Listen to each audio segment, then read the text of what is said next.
Hello, hello, hello, and welcome to my solo live stream.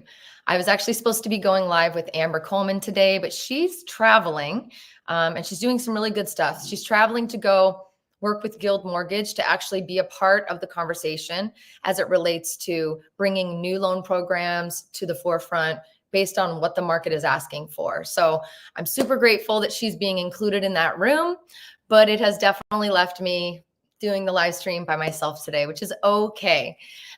We have quite a few things to kind of cover today, so I'm going to do my best to work through my agenda and make sure I get you guys the information that I'm hoping to share.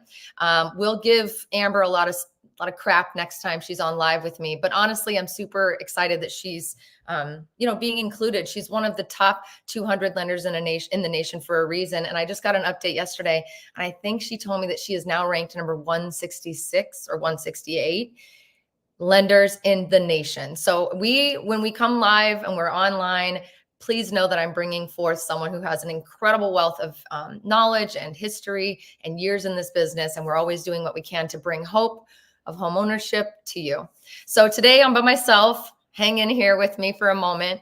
There's a lot of things to cover. The last few weeks, we've taken a bit of a step back from doing live streams for a number of reasons: family, travel, being sick, busy, whatever.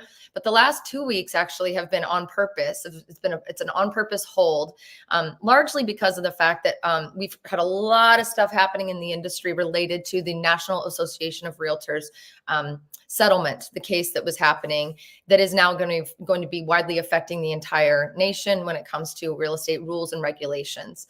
So as I move through this, I want to make sure that I'm available to answer your questions. I have not done a live stream by myself in a really long time, so this is a little strange. But if you have questions for me, please drop it like it's hot in the comment box below. Make sure that we know what you need, and I'm happy to answer what I can. And if I don't know, I'll definitely let you know. Also, if you want to get in touch with me, there's a link in the description below. Also, my phone number is texting right on the bottom there. Feel free to text me your information as well. Would love to be here for you as you plan whatever the heck you're going to do when it comes to moving to Las Vegas. And if you already live here, would love to be here for you as well. So, okay, I'm going to jump right into it. Again, just want everybody to know I'm on my own today, so hang in there with me. Looking forward to getting your comments, and certainly looking forward to answering your questions. So let's talk about the National Association of Realtors settlement. So what the heck was even the settlement about? I think this is I don't know about you guys, and maybe it's just because it's my industry, but I've had so much news and TikTok and Instagram, just so much content coming my way that has been even confusing to me, someone who literally does this for a living, talking about what these changes and what this lawsuit settlement means. So bottom line is, just want to give you guys an update on what the heck it really is. I'll be very real with you. I've seen national publications, and I've seen realtors, I've seen brokers, and I've even seen the president of the United States give absolute false information about what's going on and what the standards have been in our industry, which we can talk about. So I'm going to do my best to outline this. Please know that none of this is finalized. So whatever I say, I'm going to reserve the right to change my mind and talk about it in a minute. We'll talk about it later and update you guys in a minute when I get more information. The bottom line, though, is, what was this even about? The plaintiffs in this case with the National Association of Realtors claimed that as sellers, they were not given a choice to negotiate the commission structure and the payout while listing their home. So that's not entirely true, to be very honest with you. When we go to real estate school and we learn how to do this job, that's kind of the number one thing, is there's no standard fee that we charge for our services. It's always negotiable. However, for whatever reason, in the way that this went down, these sellers proved the case and they won. So long story short, basically the plaintiffs claimed that the commissions that they were, quote, forced to pay were artificially higher due to the seller being responsible for covering the seller's agent fees as well as the buyer's agent fees or commissions. So again, there is no standard in this industry. There never has been. There are common practices, but there's absolutely no set standard. And that's kind of been something that we are really excited about on my team as well as in our brokerage, because we get the opportunity to kind of create whatever package works for each client's needs when it comes to selling their home or when it comes to selling their home. So all that being said, the National Association of Realtors decided to settle the case instead of fighting it in court, which will result in some process changes. And I'm going to tell you right now, confusion on all fronts. So we're doing our best to kind of push through this as agents. It's been really scary. I've seen a lot of agents just turn, tuck their tail and run. Like they just don't even be a part of what's happening. We're going to do our best to kind of keep business as usual and evolve however we need to when it comes to what's happening. So with that being said, again, I want to reiterate, settlement and the effects of the settlement are not finalized yet. So I reserve the right to change my mind, but let me walk you through what you can expect at least for the next year at least. And if you're looking at buying a house in Vegas, here's what's up. So again, it's already been the case. Sellers have been able to negotiate, but now it's very firmly out loud. Sellers have the ability to negotiate on what they're going to list their house for in terms of commission, what the co-op is they're going to pay. A lot of people are talking about the fact that they think, hold on one second, let me pull that back. A lot of people are saying, a lot of news outlets even, I even saw it in the New York Times today, saying that this is going to lower home prices. I'm here to say loud and proud, I do not believe that's going to happen, at least not in Las Vegas. I don't know about other areas of the world, but Las Vegas, I'm going to tell you, I don't see that happening. And here's a couple of reasons why. So sellers don't currently list their homes to cover expenses. They list their homes to pull out that equity and move on to the next item, right? Whatever they're going to buy with that money, whether it's a house or a car or whatever, go on some awesome vacation. But they're listing their home for the highest possible amount that they can receive, not because of what people have had to pay realtors, but because of what the market demands. So for me, if you're running comps as a due diligence process that we do, we run comparables and we look at what other homes in the area have sold. Just because I may or may not have to pay a buyer's agent, which we'll talk about in a minute, as a seller, does not mean I'm going to go, oh, well, then I'm going to take $30,000 less, or I'm going to take $10,000 less. I don't know about you, but I, as seller A, am going to be pissed if I don't get the same amount or more that John Smith down the street got when he sold his house, because my house is way better than his, right? So I don't firmly believe that, I don't think that sellers having this knowledge or this assumption that they're not going to be on the hook for buyers' agent fees is going to do anything to the prices. I will be proven wrong when it happens, but I just do not believe that that's going to be the case. Another change that you're going to see is, and I'm going to put this up actually for you, is that agents are no longer able to publicly advertise the commission or the co-op fee to a buyer's agent for their listing. So I said that on purpose in that way. A lot of agents as well as sellers think, I'm off the hook. I don't have to pay the buyer's agent anymore. I can tell you, no way, I'm only going to pay you, and now the buyer has to pay theirs. That's not going to work in all aspects of the world, but where it's going to work, and what I like about as far as the rule that's put in here on bullet number 1 is we're not going to know who's paying for what until we actually engage in a conversation and start a negotiation for you on your behalf as a buyer's agent, or for you on your behalf as a seller's agent. I like this for a couple of reasons. Now, I'm going to be very clear. I'm not calling out anyone specifically, but I do know personally that there are some agents out there that will not show you a house if it doesn't pay enough. Let me just be real. Like, let's say there's a house over here that's paying 2 apples and a house over here that's paying 5 apples. They're most likely going to push you to go to the 5 apples house because they're going to make more money. Not every agent does that. I know thousands and thousands of agents that are absolutely ethical and above board, my team absolutely included. But there's always a bad apple in the bunch, and that has happened. So this will prevent that from happening, which is a great thing for you buyers. I love it. It's a protection method for you. The biggest change that comes, though, is the next step, which is kind of goes hand in hand with the negotiation and the things I'm talking about. Buyers are going to be required, before you can even see a house, before I can walk you through the door, before anyone on my team can take you through the door, you're going to be required to sign a buyer's broker agreement to choose the agent that you're working with, which solidifies our relationship. So for me, this honestly is a big deal for us. This is a helpful thing for us as agents. It's just a big kind of wrench in the process. It slows things down. Real estate agents often deal with buyers talking to several agents at once, which really sucks. To be very honest, to be a business owner, it's not cool. But when they don't disclose that they're doing it, when they do disclose that they're doing it, all game, no problem.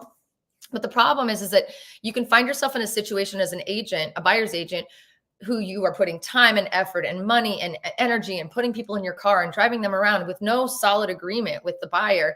And then all of a sudden the client ghosts you because they clicked a link on Zillow and the listing agent called them and they walked over and saw a house without you. And now all of your time spent is gone. So having to, have that buyer's broker agreement in place before you can walk through the door of a home, I think is going to be amazing. It's going to also solidify the ability for agents like me who are out here every day saying and giving all this great information to solidify that those of you who are benefiting from the information I'm sharing, I hope will be more inclined to work with someone like me, knowing that if I'm giving you the info, then obviously I kind of know what I'm doing. My team kind of knows what we're doing. Oftentimes, I also think it's going to give buyers an opportunity to really, and force you, honestly, to do more research and confirm who the heck you really trust and who the heck you really want to listen to. Who do you really trust walking you through the door? Because that's going to be the person that you're signing on the dotted line for. So I really love this. It's forcing you to do your research. Finding an agent or a team that's honest and knowledgeable and versatile becomes more important than ever. And that's actually the biggest reason why I have a team of agents. Many of you who call me actually work directly with me, but I have a team of agents because we have the ability to be like 7 hands on deck instead of just 1. So it really allows us to kind of give a little bit extra to anybody that works with us so that we can always be available at the drop of a hat. So that's a big, big change. On that agreement, it's going to state that the buyer is required to pay the buyer's agent fee. Now that, for me as a buyer's agent, does not make me feel good. Frankly, as a buyer, it wouldn't make me feel good. I would not feel good about signing something that says, I choose you, Lacey. I'd love that. I would absolutely feel good about signing that. But I would not feel good about signing something that says, oh, and by the way, you will be responsible for paying XYZ dollars if and when Lacey and her team finds you a house, without knowing if that's actually going to be the case. The market's going to largely dictate who pays for what. Every individual house is a different experience. So to me, the great agents who know how to negotiate, who have all the information, who aren't afraid of getting out there and being loud about all the information that's happening in the industry, people like me, are going to be the people that you want to work with, because we're not only entrenched in the information that's happening in the city, we're not only tied into all the things, we're freaking good negotiators, and we have the ability to work on that for you. The reality of the situation is this is no different than any other time. The only difference is you're now, as a buyer, having to sign on the dotted line stating that you're willing to pay something to the buyer's agent, regardless of what happens. Now, you're still in control though. And I don't want that to scare anybody, but I'll be honest, I would have a hard time signing something like that. So that's been the biggest thing that I had to kind of take a step back on and think about, like, okay, how am I going to be looking people in the eye saying, hey, sign this, but don't worry about it. It may not be your problem in the end, because it could be your problem in the end. There could be a moment where the market dictates that the sellers don't have to cover your fees. The market dictates that there's 17 people in line for that house you want. The stronger offer is, of course, going to be less money out of pocket for the seller. So I'm having a hard time with that one. I'm really hoping that the National Association of Realtors comes out with some sort of indication as to how we can make that document cover all bases, in that saying something to the effect of, you may be responsible for paying. If you do have to be responsible, it will be this, this, and this. The reason why I think working with a team like my team makes sense is, we're going to be looking at the market and assessing it before we even walk out and look at homes. So there's not going to be any surprises, nothing that we can, that we have control over. What we have control over is the information that right? What you will know is, what kind of a market are we in? What can you expect buyers and sellers, or what can you expect the sellers to say if you're working with a buyer's agent? If it's not a time where sellers are covering those fees, then we together will need to negotiate what the fee is for the services that you're going to be getting or receiving, and how that will affect your buying power. And that's been the biggest point for me, that it's been really rough kind of trying to think about for those of us who are just struggling to piece it together, who are trying their best to kind of pull together what they can do to buy the biggest house they can.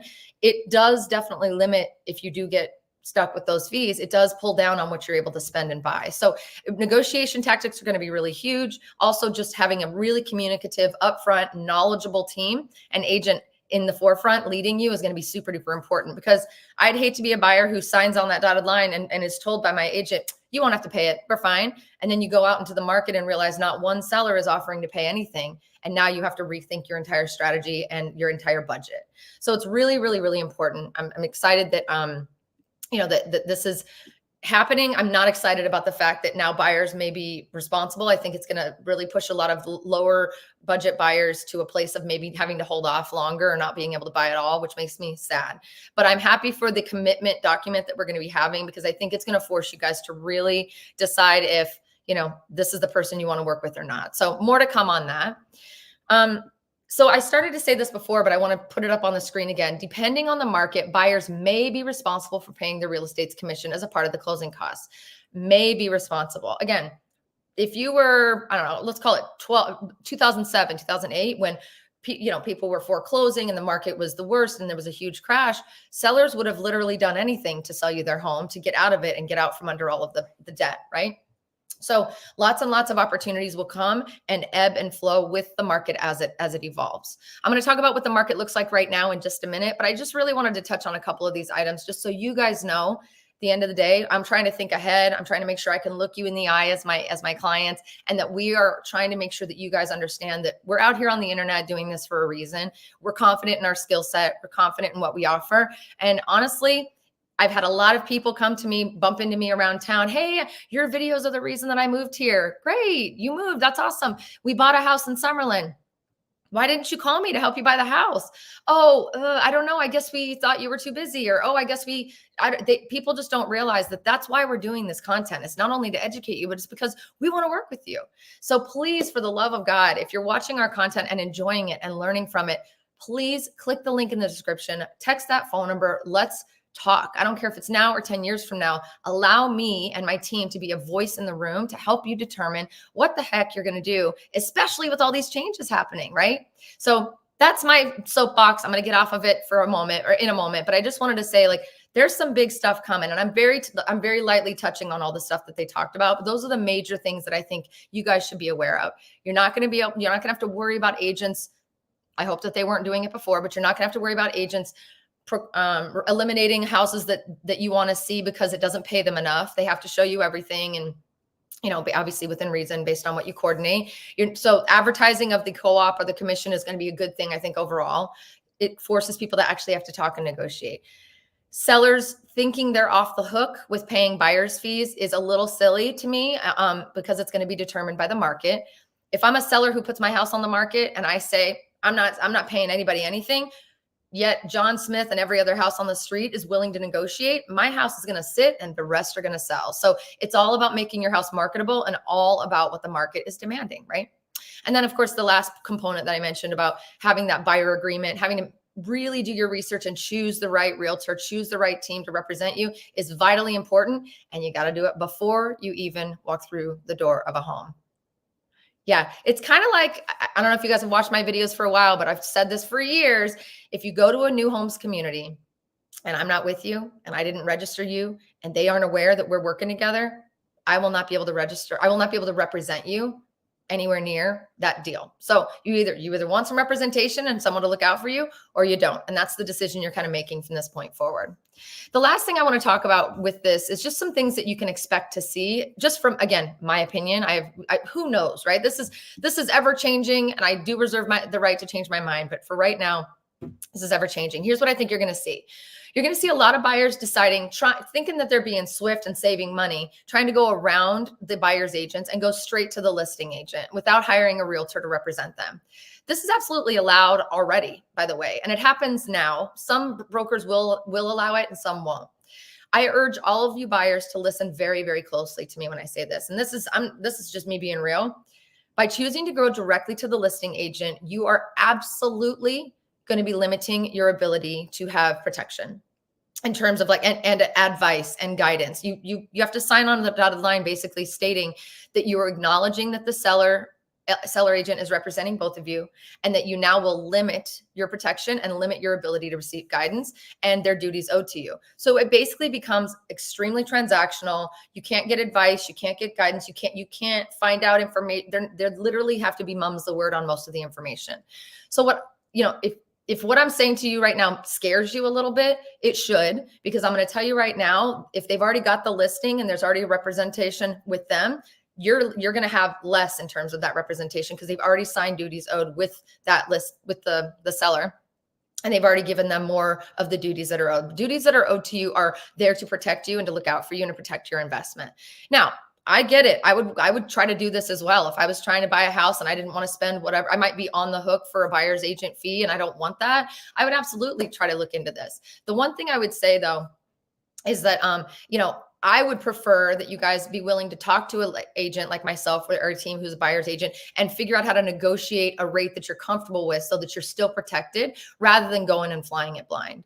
One of the things that we do in my team is, because I also do listings. So we have listings and there's been oftentimes people have called me directly from the listing on Zillow or for wherever I'm advertising it and said, we don't want to work with anybody but you. We've seen your videos and we saw that this is your listing. And I'll say, well, I'm already representing the seller. This is why I have a team. So I don't feel comfortable legally representing both of you. I would prefer that you utilize someone on my team to be your advocate. We have specific, strict rules. We don't share certain information. It's a very, very tight-lipped and tight experience. And by me doing that, by the way, that gives up money. I give up money when I do that. I split commissions with people, but I would rather split commission and let you be protected and covered than try to represent you and not do a good job. I'm just not willing to do that. And neither is my team. So I think there's a way around it. I totally get it that people are going to go straight to the listing agent and right on. Because if I'm a listing agent, that's great. That's a lead for me. But I'm always going to be, even in that mode, I'm always going to be talking to the client and saying, here's what you're giving up by doing this. Here's another way around it. Please work with my team. So there's that. The other thing that you'll probably start seeing a lot of is discount brokers and discount agents who offer a flat fee or an a la carte pricing to all the buyers who represent them. So I'll do it for $500. I'll do it for $1,000. That's the immediate thing that you're going to see. And that's fine. I think that's great. Everybody's out there to get it. I'm just letting you know, to me, when someone's doing discount or bargain basement pricing, you're going to get what you pay for. And again, I'm not over here advocating that you pay a high dollar amount. We're probably as a team going to have to come up with some package pricing for buyers, as well as some negotiable terms so that we can always find the right thing that works for each buyer and for your budget so that we don't limit you or preclude you from being able to be a buyer at all. However, I just want to say you get what you pay for. So be careful and do your research before signing on. And those are the things that I think are the biggest things that you're going to start to see. The rest is kind of up in the air. We don't even know what's happening. Even in the industry, there is so much wrong information. So much so that I wasn't even willing to talk about it on the internet for a couple of weeks because I had to get my head around it, honestly. So at the end of the day, I definitely want to work with buyers. I definitely want to work with sellers. I'm going to keep doing business as usual. We have a beautiful team, a beautiful, awesome company that we've created. We create content for you to help educate you. So I hope that when you're watching this content, you'll consider working with us. Since we're the ones who are already giving you the good education, you'll know that we know what we're doing. So let me bring up kind of what the hell's going on in the market right now so you guys can kind of have an understanding if you're thinking about buying this year. All right, let me go to the beginning. So Las Vegas migration and relocation trends are really interesting. I always look at this stuff on a monthly basis. So in December last year to February of this year, 28% of the Las Vegas home buyers searched to move out of Las Vegas, while 72 looked to stay within the metropolitan area. And then this is a map that kind of showcases where most of the people who are coming from. So that's really cool. I'm happy to share this with anybody. You can I pull information from all kinds of sources. So Redfin sometimes has some cool stuff. Other mortgage companies have cool stuff. Amber gives me really, really awesome stuff. And the Las Vegas Association of Realtors and LVR, or LVR is what we call them, they also give us good information. Their information is not out yet. So I'm working with some stuff that I found online as I piece it together to give you the final numbers. But just know, guys, median home price and numbers sold and things like that, it's all, for whatever reason, never matching. So I always try to find what I feel like connects to what I believe to be true. Is Las Vegas a buyer or seller's market? Guys, I hate to break it to you, but we're in a bit of a seller's market right now. Not so bad like last year or the year before, where we were like 53 offers per house and it was crazy. So I do believe there's still absolutely opportunity for you guys to have your buyer fees paid for by the seller, especially until July. FYI, that's still in place. It's still covered by the co-op fees that are being negotiated through July, because July is when all of this begins. However, at the end of the day, when it's a seller's market, if it deepens into a seller's market, if the inventory goes down, and frankly, if the rates drop, this will absolutely be a seller's market. So buyers, just know that going in and come in with your eyes wide open. The only time I don't think that paying the agent fee might apply might be for new homes, which we do a ton of. So be sure to call us even if you're looking at new homes, because I want to get some clarity on that, but that's kind of my gut. Let's see. Oh, hold on. Let me know to talk to you. So I was going to give you the numbers. So the reason I know it's a seller's market is I was just looking at how many homes are actually listed for sale right now. We've actually doubled the number of homes on the market. We have 6,500 homes as of this moment today. that are on the market for sale. Last month, it was like 3,100. So we've pretty much doubled, if not more, the number of houses for sale, which is really, really helpful. And I think it's going to help kind of even things out. I just hope that when the rates fall, that we don't see that jump down again, because it gets really scary when the houses are under 2,000. We've got 6,500 or so. As of right now, and again, this isn't final information. I know that LVR is still looking at the aggregated data, but this is sort of a soft poll of info. Median home price is 426,250. I think it might be actually a little bit higher when they finalize that information. And it's talking about, like, this one says 832 homes sold. I don't think that's accurate either, but I do think that the 426 is pretty close. And regardless, it's just showing you guys prices aren't falling, prices aren't dropping. This is the whole point of me putting this in here. And median days on market is 51, which is about right. This is the data that I felt good about. February, 1,448 homes were sold. March, 1,614. So we're selling more homes. The market's moving a little bit. The prices are dropping. People are moving into interest rates are dropping. People are moving into new homes. So with that is opening up some inventory for us to sell to you, which is great. And out of those homes, it's saying under 30 days, it was about 1,000 of them. So a good portion of our homes are usually sold within 30 days. A lot of you guys are moving here and you're asking me, when do I need to start looking? What's the best time to start looking at a home? My take is, if you're looking for new homes and you want to build from scratch, you need to be looking 9 months out, if not 12. 9 to 12 months out. If you're looking for new homes, but you're okay with a quick move-in, which is, by the way, where you can get the best deals. You'll only know that if you call me, just so you know. Well, at least for the ones that I know about. Those are usually a 6-month window. I usually like to say, if you're moving in July, make sure you start talking to me, January, February, March, whatever that looks like, because we can possibly get you one that will be finished right around the time you want to move. That's a quick move-in that has a screaming deal. And then if you're looking for resale, sorry guys, but you're gonna have to only kind of shorten that time frame to 90 days, 60 to 90 days. I'd say 90 days. Start looking, start making offers, doing your thing, and you can usually extend it out to get you within that window. But most escrows are 30 days, so keep that in mind when you're looking at buying. All right, we already talked about the NAR settlement. What else did I do? This I did. Okay, now I'm gonna get off of these, get off of my screen. Let me pop over to the comments and check out what you guys are saying. It's going to be a quick one today because I'm alone and I forgot to bring water over here. So I'm like dying of thirst, but I'm absolutely available for you guys. If you ever want to talk about this, if you want one-on-one conversations, if you want to have just a discussion about even thinking about moving to Vegas, I want to know about it today. Okay, today. I want to know. So text me, email me, whatever you want to do. There's also a link in the description and the pinned comment on all of my videos. Really want to be a resource for you no matter what stage of the process you're looking at. All right, Neil says, hi, Lacey. Hope you had a great Easter. Thank you, Neil. New says, you are awesome, Las Vegas gal, and I love learning about real estate from you. Thank you so much. Appreciate you. Oh, Sammy says, oh, hey, love, we need to plan on dinner this month. We're finally done moving. Let's give Miss Sammy a round of applause. She and her amazing husband, fiance, just bought their first home, and she's been following us for a couple of years now. She's one of my favorite stories. It's just, I'm so happy for you guys. I'm so grateful.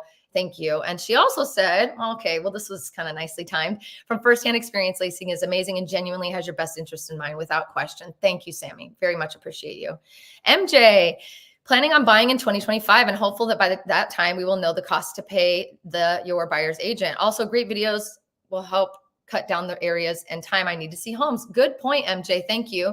We're going to keep doing videos for you. We've got some cool videos coming up. I've taken a very big step back with content over the last 3 months because all of you guys actually started listening to me and started calling me to buy houses. I've been completely slammed, so gratefully slammed. So sorry for the minimal videos, but we're going to be doing a lot more. We've got Summerlin part 1 and 2 coming out probably in the next couple of weeks. Really pumped about that. I hope you guys enjoyed our events video this month. It's probably my favorite I've ever done. I had a little Mr. Rogers aspect to it. It was kind of fun.